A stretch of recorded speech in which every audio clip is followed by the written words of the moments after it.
Hi, everyone, and welcome to episode 7, Burning Burden. Okay, I had to open the screen to see that. And today we are with Meg and Leslie, and they will say hi.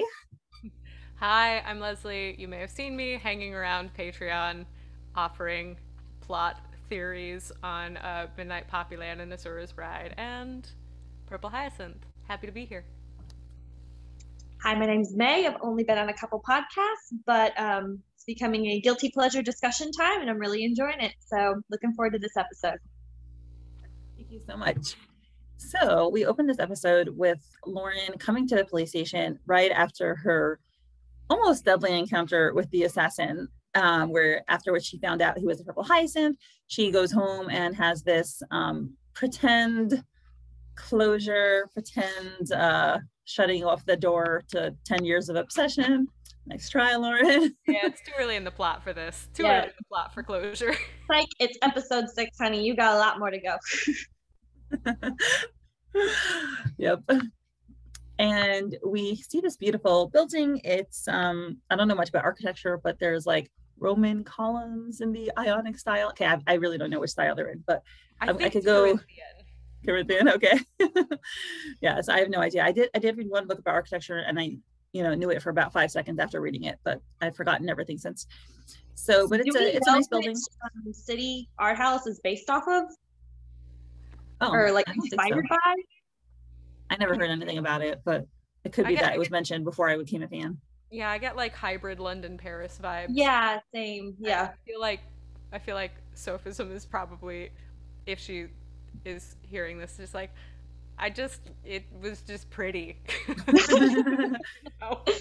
I did hear an interview where they said, someone asked them like where the idea for Purple Hyacinth came from, and they actually said that they like the aesthetic, and the aesthetics came first, like the fake Victorian, sort of Victorian-ish, both the buildings and the costumes came before the plot. So she probably did think it was pretty. Probably. I bet there's also something like, it has straight lines and therefore it's simpler to do in SketchUp. Yes. Yeah, so it's a nice building, ornate, nice government building, with these large, looks like glass doors with wooden frames, and the logo of the police department in front. And Lauren's walking in. Oh my gosh, I just noticed the guard, or the person sitting by the desk, looks like 𝗪𝗏𝗃𝗏𝗏, the bomber at the theater in the prologue. Oh, doesn't he look like him? Mm-hmm. Oh, a little bit. He has that same cap and the mustache and like the hook nose. I just thought he looked asleep, but yeah, that too. He also looks asleep. Great security right from the start. So she walks in, and she's walking into this room, which we'll see a lot of over the whole course of this story. We have a whole bunch of people at their desks, sharing this office space. Lauren removes her mask. She says, "Good morning, everyone." And then we have this cute, adorable little woman saying, "Hello, Officer Sinclair." And she is called no less cute secretary, Lila DeRoses. And I love her. She is my precious sunflower. I think I called her the human embodiment of a cupcake. That is correct. Well, given the poetic principle that you must suspect those that you should least suspect, I think we should all be very suspicious of Lila. This is offended written right here. I'm not one of those people who suspect. I'm like very much like a straight reader. I'm like, oh, they look nice, they must be nice. But after spending a lot of time with the Purple Hyacinth fans, I've been told this is a bad theory and I should suspect everybody at least once. So here it is. I'm suspecting everybody. It's Purple Hyacinth. Like, moral relativity is the central theme of the plot, but also something has to be sacred. And it has to be Lila. Well, time will tell. Ending. She doesn't get hurt. She is a pure cupcake. She is the one inkling of like irrefutable goodness in this plot, and I will die on that hill. She could be Kieran's assistant. Yeah. If Well, she turns out to be a villain, one of whatever electronic device I am reading on will be broken. Something will be broken. She's gonna, she's gonna make Lukas happy, and one day they're gonna get married and have beautiful babies, and that's that. The grump and the cupcake, the grump and the sunshine. Yes. That I'm a little improbable about, but we can discuss that. I don't know if there's any hint of that interaction, but we can just do it anyway. Mindy, don't shoot down my hopes and dreams. You gotta If you walk into an office and there's a bubbly one and there is a grumpy one, they must fall in love. It doesn't matter if there's any chemistry. It doesn't matter if it's canonical. It doesn't matter if they don't talk to each other for the entire length of the series. They must kiss. That's what fanfic is for, right? Wish fulfillment. So Lila, being adorable, is introduced, and Lauren says hi, and then we have the grumpy one, as you were just mentioning, who just says, his face is perpetually dark. His name is Officer Lukas 𝗪𝗪𝗀𝗀. I actually thought this was Kieran at first. I was like, why is Kieran in the office and why is nobody mentioning this? Then I realized it must not be him, but which actually is kind of a little bit of a foreshadowing for what happens later. But anyway. So sorry, busting it already. And Lukas says, I swear to God, if I have to greet another human being this morning, somebody might die. And this is not a lie. Relatable. I have that feeling every time I walk into like tech weekend. I'm just like, if anybody says hi to me, they're gonna die. I left this theater at 12:30 in the morning and it's now 8. Don't talk to me. That's me. I relate to him deeply. I feel like Lukas, out of everybody, is most likely to be a vampire. Lukas is the only person who is in touch with reality, I think. Everybody else is sunny and like, office dynamics and it's fun. He's just like, I hate all. He's the one who's watching it all happen. He's just like, I hate you all. We're so behind on paperwork and it's all your fault. It's funny. And then we see Kym, and Kym is excited when she sees Lauren. She says, Lauren. And then she, of course, acts all dramatic. And she's like, woe is me. Oh, helpeth me, my lady. I don't know if I can do this anymore. And we have Will in the background. You already can kind of see his scores. Like, my soul aches from lack of sleep. And Will is not tolerating this. And he's like, shape up and stop whining, slapping that paper on his wrist. Hand. And yeah, he's like, Lauren and I slept just as much as you did, and we're perfectly fine. And Kym corrects him. She's like, Lauren, wrong. Lauren never sleeps, which we will learn is definitely very true. She doesn't sleep. She doesn't eat. So basically, don't format your life habits off of Lauren, because this is a fictional character, and you would actually be dead within like a couple days. Like, there's no way. Yeah. Concussion, she's up and running. No safety precautions, no seatbelts. She will definitely not wear a seatbelt. So I can't confirm. Fairly quickly convinced by an assassin to just like hang out with him. Yeah, goes to a cave. I mean, serial killer, cave, cool. It's Lauren's vibe. Oh my gosh, thank you. Don't use Lauren as a template for your life choices. We will look on with admiration any fictional character. Exactly. Yeah. Oh my God. Even when she went to meet him, well, we'll see. But yes, I totally agree. It was very rash. Stranger danger, Lauren. Stranger danger. Yep. And it's interesting because I think maybe in a sense her ability to see lies might give her a confidence that she really shouldn't have. That's a really good point. Yeah. I mean, we know that she rushes into things. That's already, we've seen it for sure. And obviously her obsession blinds her and like makes her do things that she maybe shouldn't do, or that she should think twice before doing. But yeah, I think maybe that also she's like, well, I know that they're not lying, neglecting to kind of think about the fact that, what she already knows, that they could be omitting truths or they could be believing things that aren't true, which she knows intellectually. But I do think that she maybe is a little overconfident because of that. A bit narrow-minded, so she misses stuff. If it's not a lie, it goes in one ear and out the other. That is a good point. Yeah, no, right. Very hyper-focused for sure. She can forget like other things. And Kym is now, stretching in front of the open window, a lot of sunlight coming in. At least it's a perfect day for patrolling and running after good for nothings. And Will is picking up this giant stack of paperwork. He's like, patrol, what about all your unfinished paperwork? And Kym is like, only shaking. Time we will ever see Kym look afraid. Finish the entire series, 200 episodes, only paperwork shakes her. Yep. Shivering. And I would just like to say that her standing in front of that window to this day is still one of my favorite panels in the whole series. It's just, she's so relaxed. She's just, kind of stretching, and it's just a beautiful panel, and I love it. Yeah, Sophism really, really knocks it out of the park with the lighting. Like, yeah, captures the mood so well. And yeah, also, Kym is happy. Kym is relaxed. Things are kind of fine. Things are not all on fire yet.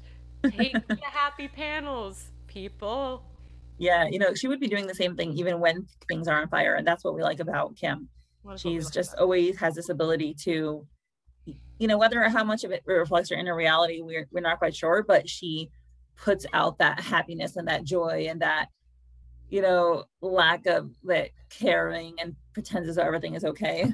Yeah, she brings the whole room up with her. Mm-hmm. Yeah, and I know people like that in real life, and it's really cool to see. They are people that the world needs. Yep.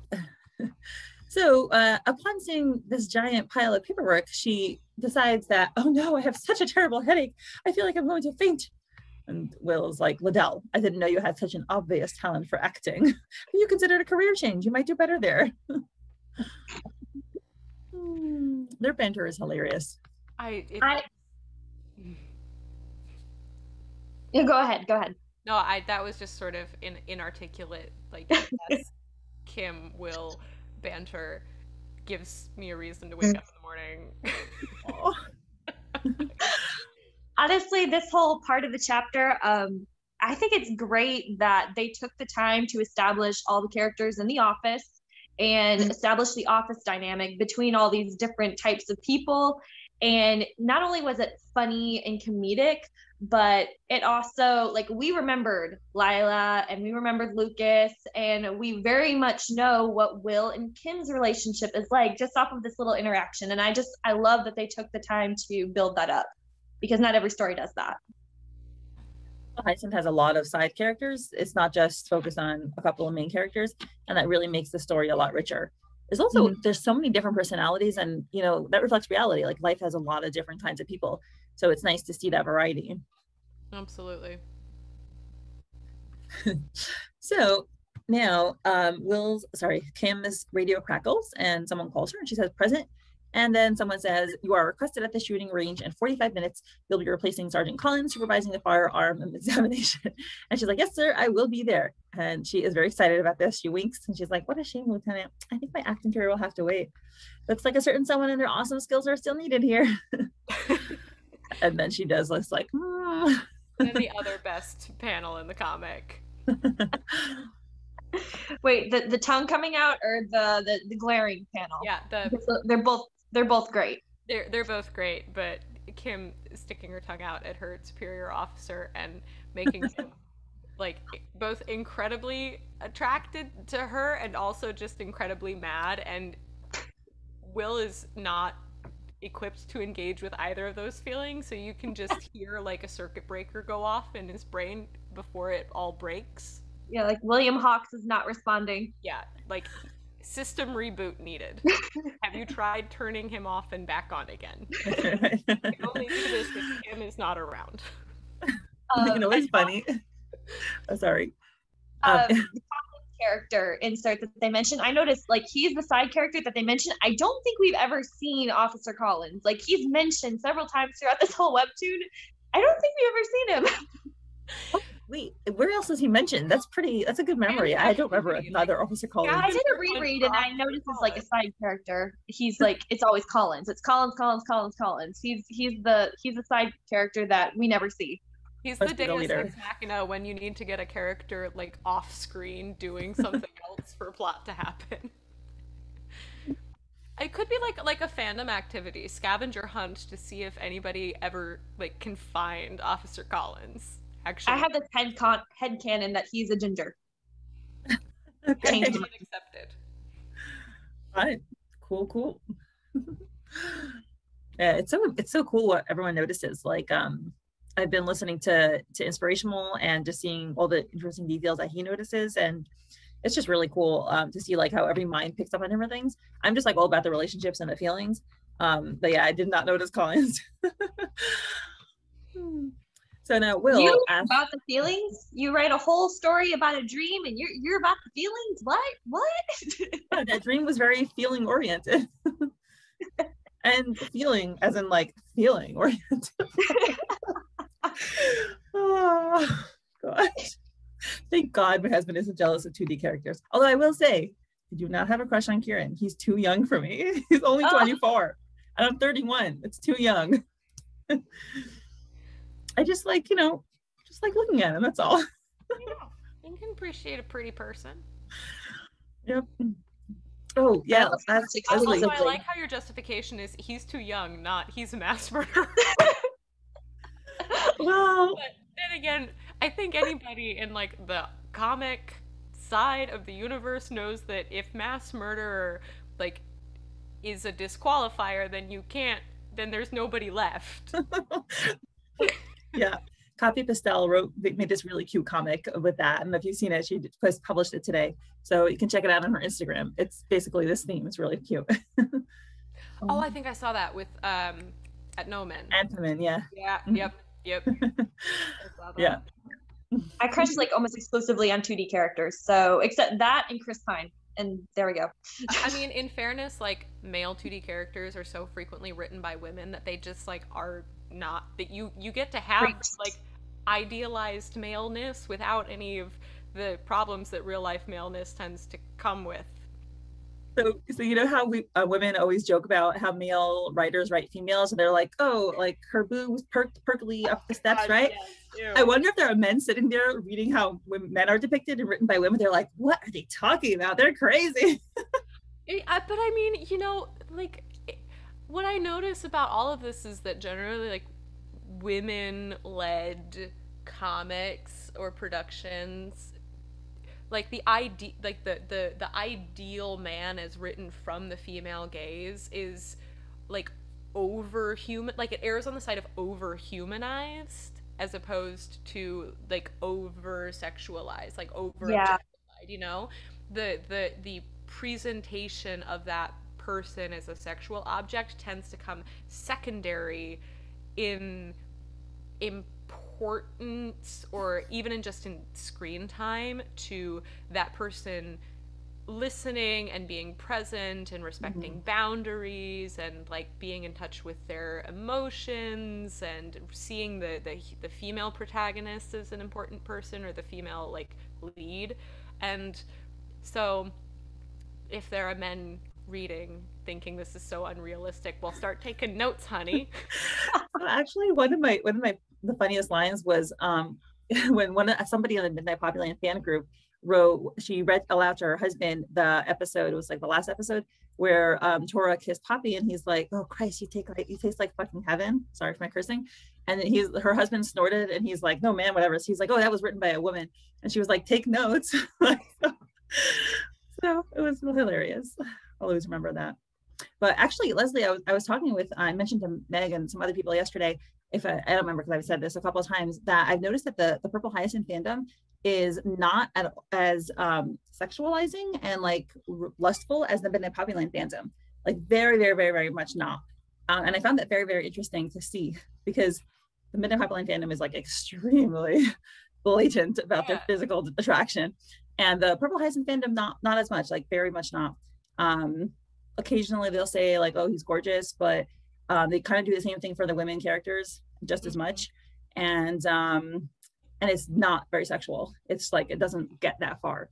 So I think a lot of it was maybe age, or also the fact that it's a mystery. And I think a lot of it is also how the creators present their work on the non-webtoon platforms. Like Lily is just very upfront about just like the sexualization of her characters on her Patreon. She just enjoys promoting and having her work framed in that way, because that's like what is part of her artistic identity. And yes, I think that a lot, I don't know even that, because like there are definitely like high schoolers in both fandoms, but there are also like a lot of like 30 and ups in the 𝗏𝗏𝗄𝗏𝗏 fandom who've had time to like get over, being 15, where everything's like taboo and everything's weird and like, oh gosh, people talking about sex.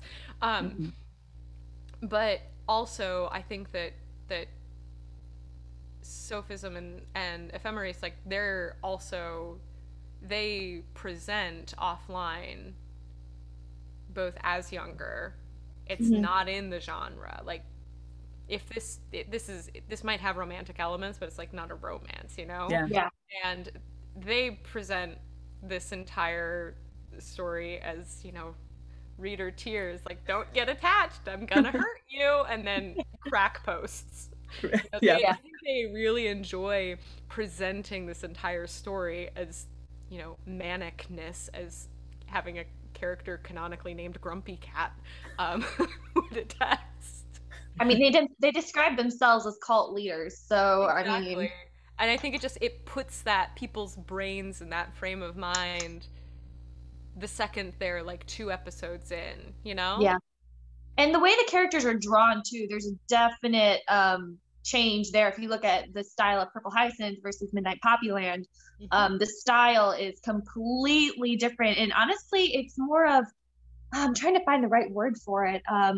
Colder colors, it's grungier. Yeah, it's harder to like focus on I don't want to like it's harder to focus on the physical qualities of each individual character. For one, typically they're wearing more clothes than Purple Hyacinth.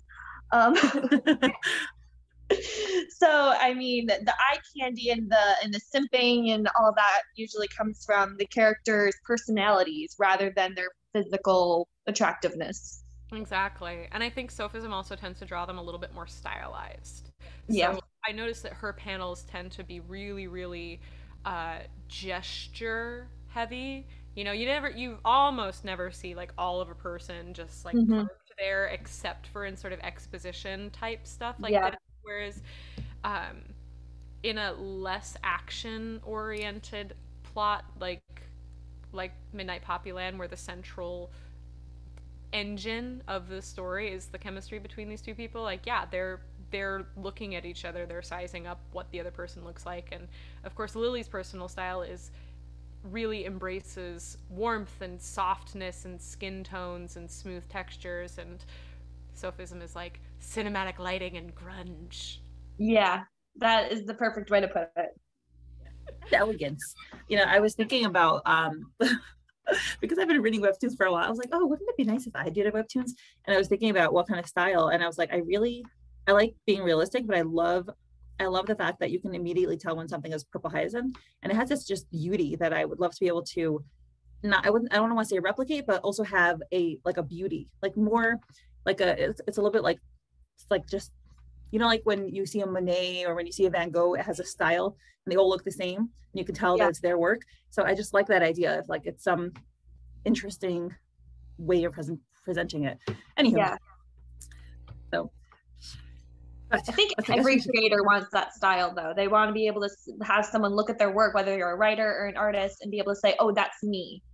Like, and I think it's amazing. Like, for example, Jane Austen, like, people have tried to replicate her work. They can't. It is so iconically Jane that there's no doing it over. And I think everybody wants to strive for that. And I think Purple Hyacinth is very unique from that standpoint. You look at it and you know who drew it. Yep. Yeah. So going back to the gorgeous lighting and drawing, we see our beautiful Will's face with, again, light and shadow on him. And he asks Lila, he's like, could you please put this pilot paperwork on Liddell's desk when she comes back? I would really appreciate it. And you can just tell he's putting on the charm because Lila is blushing and she's like, ooh, with pleasure, Lieutenant. Will know that he's starting on the charm. He definitely is, but is he aware? I don't know, maybe not. Maybe he's just naturally charming. As I have a cute baby brother who knows he's a cute baby brother, he knows. He knows what those baby blues do. He knows. Oh, that's right. His eyes are blue. Nope. What? Well, You never noticed? I did not notice. You see, that's how not lustful we are here. Sure. Sure. Okay, fine. That's how not lustful for Will you are here, I guess. Moving on. So, Kym is gripping her radio very tightly because Lila has this giant, massive paperwork, and it's I this take moment it back. Will knew exactly what he was doing, and he was doing it for this purpose. I take it all back. Freaking Kym is being angry. Lauren is enjoying the show, and she tells Lukas they're completely adorable this morning, aren't they? So she always enjoys the spectacle. Lukas, who perpetually has a shadow on his face, he just has his own personal forest, says, oh, I wish it was illegal to be that energetic, right? And the hair over his eyes. And then he tells them we have a meeting in the briefing room. You better go before I request you three as my next shooting practice targets. After that, you'd be silent forever. You just see the longing in his eyes. I imagine him saying this so sincerely too, like he'll be silent forever. Like he's longing for it. And you can hear the dial-up noises in the rest of the room.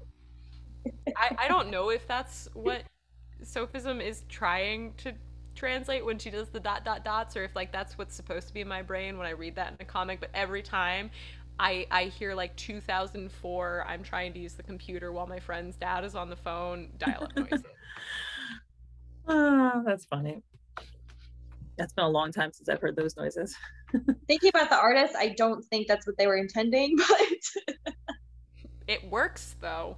It does work. It does work. Just like, and one thing that I love is like this is something that I guess a lot of comic artists do, and I just wasn't really familiar with comics before I started reading webtoons, but where you switch from the normal art style to this like cutesy art style when the expressions have to be extremely dramatic, and it's just adorable. Like it becomes simple, it becomes like emoji style, and it's just so funny. So they're in the briefing room, and it's so funny, the first thought that came to my mind when looking at these chairs, I was like, oh, are they social distancing? Because there's like space between the chairs. Like, okay, this is coronavirus inspired. Anywho, it's just funny. Ah! All right. So Captain Hermann walks in. He says good morning to all. And then he says, as many of you know, 2 high priority citizens were murdered last night in the 11th precinct. We are dealing with the Purple Hyacinth again. Thanks to Officer Sinclair, we now know he is male, around 5'9" tall, and 20 to 30 years old. So, okay, nice. We have a height. Like, Kieran's short. I'm not short. It's just, okay, never mind. Maybe not. I'm Jewish. Jewish men are not tall. So, I'm married to a very tall man, but he wasn't born Jewish, so that doesn't count. But yeah, so in my world, 5'9" is not that tall. Short. Okay, take it back. Sorry. I can't look at these and think Hermann is drawn like a horse in this chapter. Like the lines, the jaw, like the big mouth. I can't unsee it. Like he's just so sincerely ugly in these panels. I don't think he's ugly. I don't think anyone in this comic is ugly except for the butler. Sorry.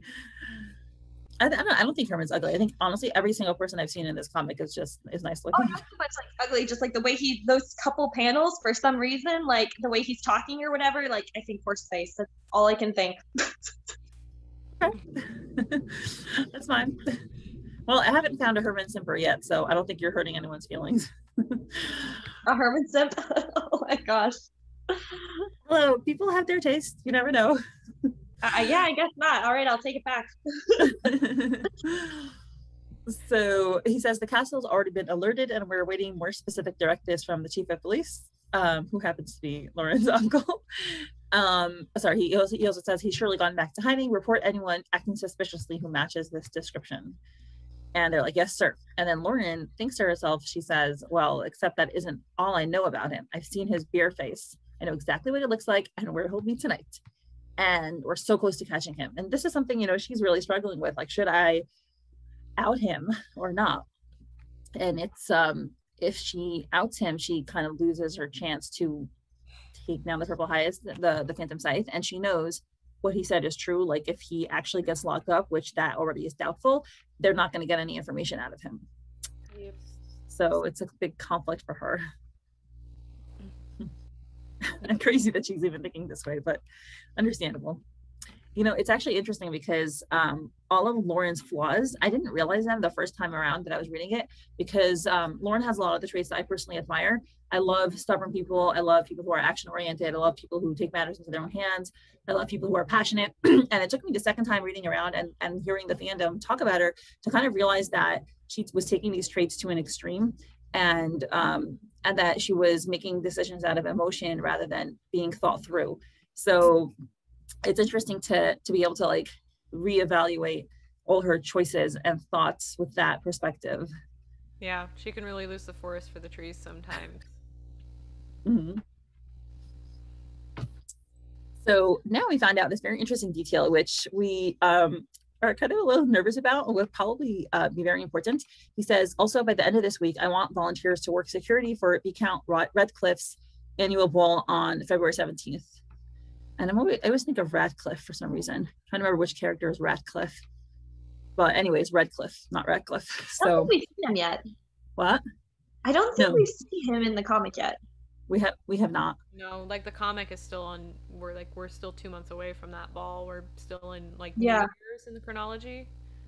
And seeing how we've spent like 2 seasons in like in a month, it's gonna be a while. Yeah, I mean it was at least 2 months. In terms of, but anyway, it's not really relevant to this podcast, but it is at least 2 months because they mentioned that it's been a time span of 2 months. So anyhow, His Majesty's right hand, Lord Ramsell, has personally requested our public presence at the event, which is also something like to be, okay. Reading this, I'm thinking, I think the fandom forgot about this in the 2 seasons, and I suspect I see a season arc. I see a season finale happening on February 17th in the room with all the nobles. Yep, many high-profile nobility are people supposed to be there. That's the benefit of rereading it after having caught up. And I don't want to like spoil what is going to happen, but I'm pretty sure that this is a very important piece of information. Yeah, but that said, I don't think just as someone who lurks on the Discord and just watches a lot, I don't think they miss anything, honestly. Oh my gosh. Yeah. Yes, there are a lot of theories out there. Many of which I don't agree with, but I do appreciate the very strong attention. The dedication is real. Yeah. And if you notice, Will and Kym and Lauren are sitting together, which is nice. Lauren has her head in her hands because she is still in her crisis mode. And he says, if you do decide to volunteer, know that as representatives of the 𝗏𝗏𝗀𝗏 Police Department, your performance there must be impeccable. He slaps the podium. That's all for today. You are dismissed. And they're like, yes, sir. And Lauren is still thinking to herself. She thinks he's the Purple Hyacinth. He probably suspects that I won't come alone. Maybe it's a trap. Okay, and this is all reasonable. She's like, maybe, of course it's a trap. He knew about me, even if he wasn't lying. I don't trust his little deal for a second. And Will says, all right, everyone, listen up. Those on the next patrol route, follow me. We'll go through the itinerary for this morning. And Lauren says, excuse me, William, I'll be back in a few minutes. And she rushes over to Hermann. And, you know, it's interesting, Meg, I didn't know what she was going to do. But when I was reading your novel version, I was like, oh, okay. I kind of like understood better what her thought process was. I didn't catch it around the first time. And she apparently has made a decision to kind of out him because she says, she thinks I have to make sure they catch him tonight somehow. How am I ever going to explain any of this? And she starts, but she's like, Captain Hermann, I was thinking about 𝗪𝗏𝗀𝗀's murder last night, and I came up with a few theories which might be useful to the investigation. But Hermann is not interested. He says, Officer Sinclair, by the looks of the bags under your eyes, I have no doubt you spent the entire night obsessing over this and concocting many theories. Ouch. Sad, but true. Purple Hyacinth fandom can't relate. What? Purple Hyacinth fandom can't relate. I know. I was going to say, you can send that quote directly to the fandom and have it apply to half of them. Everybody can it'll be tattooed. Yep. And he does compliment her. He says, as always, your attention to details and analytical perception on any crime scene is remarkable. However, clack of his feet. I must remind you that there is a reason you aren't on the investigation unit anymore. Officer Ouch, using officer instead of detective. Again, referring back to this event that we do not know of yet, but that is clearly very impactful. And now we have a flashback where we see Lauren screaming, "It's a lie, he's lying." We see a person in the background lying with red text. We don't see what he's saying. And it looks as though Lauren is being restrained by her fellow police officers. So that's the flashback we have so far of this mysterious event that happened to get her demoted. Mm-hmm. You know, I'm always reminded, especially when you bring up your perceptiveness about Lauren's impulsiveness and her temper, and how that's related to the fact that she can see the lies, and it just like narrows her entire focus and understanding of the world to that statement in front of her at that time, and like she has to respond to it in like black and white, do or die kind of terms, and it sets her up for such an interesting dynamic with Kieran, who has shut all his emotions off and deals only in the long term, and deals only in the big picture and the long game and the deception, and like playing everything just exactly right to like get to this end goal, whereas Lauren is like instant by instant by instant.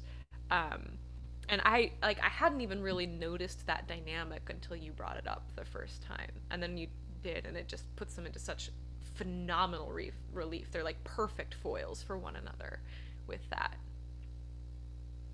Oh, I really kind like of that. Yeah, that's, I mean, that's, I was just, her talking about it kind of reminded me about the same kind of thing, just thinking about her character like that.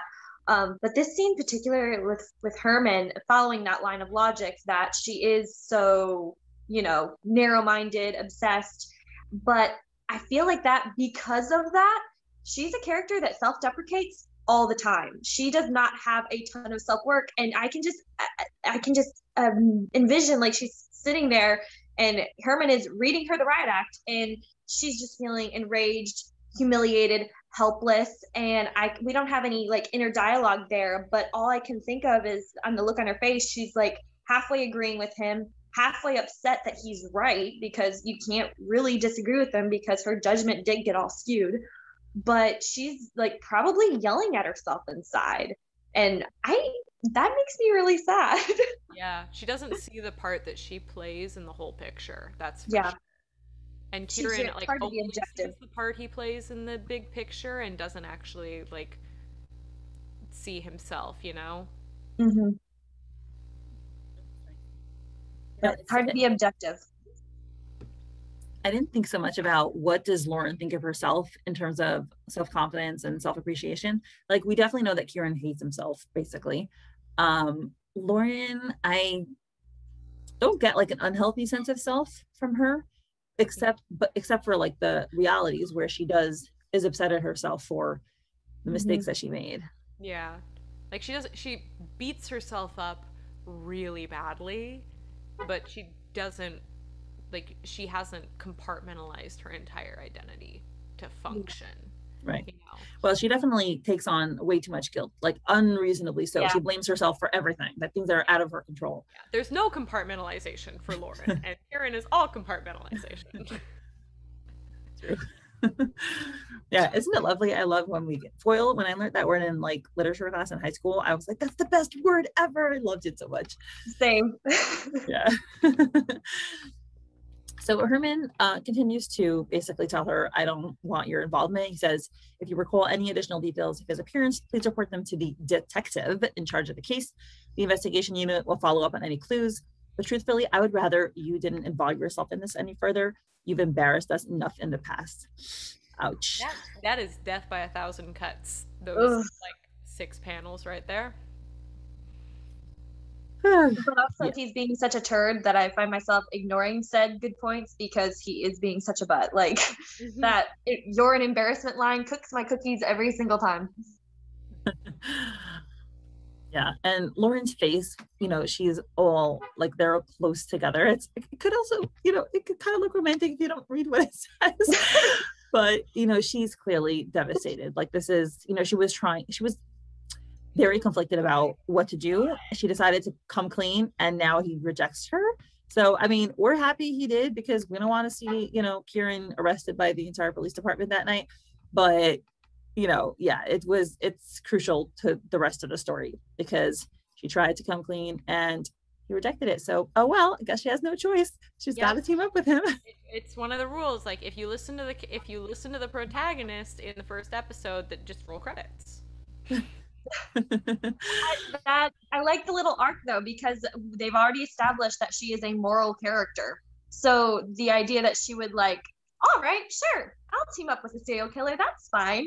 But instead they have this couple chapters of buffer where she actually goes through the thought processes of why she, well, I shouldn't say should do this, because anyone in their right mind should not team up with a serial killer, but she goes through the thought process of, you know, changing her mind and actually teaming up with him, and that we get to see that. Because like you said, if it was just like, sure, I'd be questioning her all of her morals. Like, you agreed too easily, honey. I don't care if he's cute. Yeah. And he gets called away now with the call, and he does compliment her. You know, he says, I know you are exceptionally talented, but you're too personally involved for me to allow you to investigate the Phantom Scythe again, which I think is 100% true. She really is. Yeah. You're thinking and actions will be biased. Yeah. I might be by myself here, but with Herman, I feel like because he doesn't lie in the story, really. I don't know if is there anything from Herman that's never lied. Yeah. But lies of omission, I think, are really big with Herman, because I'm still not convinced that he is singling her out purely for her mistake. I'm almost positive that either he's received orders from everybody else, or he's got a bone to pick with the uncle or something like that. There's more to it. Convince me otherwise. I won't be convincing you otherwise, because I'm on that same train, and I don't have an itemized list of why I think that, but it is a gut feeling, and I'm there with you. So I don't know. I could see the parts where, you know, based on what other characters have said, with that it would be something personal. I don't suspect him as being like part of the Phantom Scythe or anything. I think he just is a harsh kind of personality. But you know, willing to be surprised. I don't think he's part of the Phantom Scythe, but I do think he is. I don't know. There's something more to Lauren being held back than meets the eye. I don't think he's part of the Phantom Scythe though. So. And he tells her good advice. Perhaps you should consider spending your nights sleeping instead of theorizing, so you can be ready for actual duties. I'm very pro sleep. The older I get, the more pro sleep I am. I really support that. And he's like, you know, you're about to leave for patrol. Have a good day, officer. And Lauren just has this grimace on her face, and she says, after all this time, one mistake is all it takes. I mean, in fairness, we find out that it was a pretty big mistake. So, like, quality over quantity. Like, I don't want to be that person, but like, you did bad. You did bad. Head through window, not good things. Not good things. Like, Herman. That's the kind of thing people get fired over. So. Herman is kicking you while you're down, but he's not wrong. Yeah. But it's a good point for how trust takes years to build and can be burned down in one day. It's all it takes. One bad day, one off day. Herman doesn't trust her because she's too deeply involved with, like, wanting to take down the Phantom Scythe to do good work, while she's about to go meet a double agent from the Phantom Scythe to take down the Phantom Scythe, thus proving his entire point. Exactly. Lauren appears to be missing this fact. Yeah, so we said that last podcast when we were talking. My word for last chapter was irony, but then it continues. Like the full, it's such an ironic situation. It's hysterical from that standpoint. One mistake is all it takes. Well, Lauren, you're about to make a second one that's going to make the first one look like a typo. If anybody finds out, you're gonna die. Yeah. Like, oh, I used too much force on a perp. Okay, well, best decision after this, go team up with Serial Killer, and that'll fix everything. Exactly. So, yeah, Lauren, one mistake is all it takes. You clearly did not learn your lesson. I fully support your decision here, but you didn't learn your lesson. Those two things are not mutually exclusive.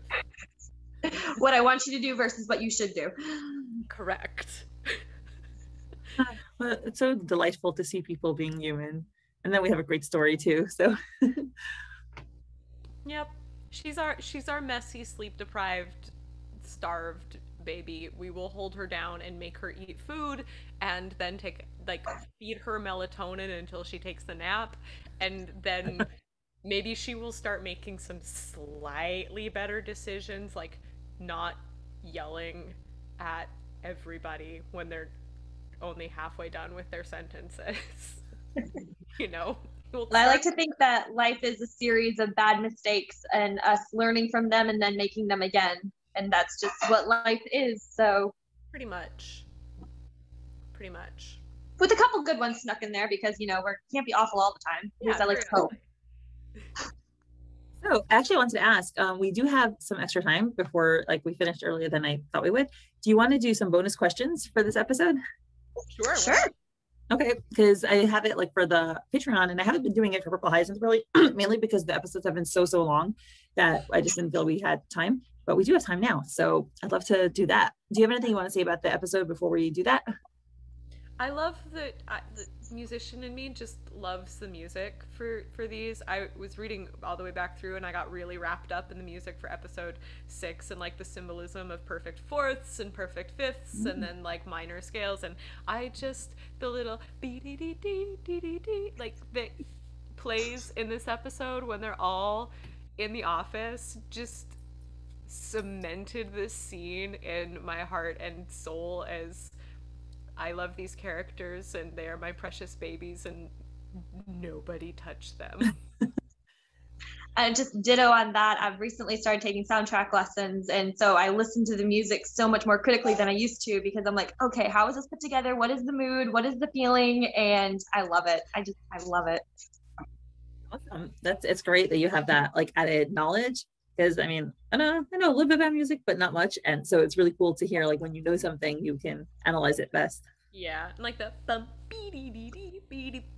that is, it is the perfect balance. It's not too in your face, but it is clearly people who are too cheerful on a Monday. That's a mood. It's perfect. It's so perfect. Do you have any final overarching thoughts on this episode? I don't think so. Okay, so we will move on to the bonus questions.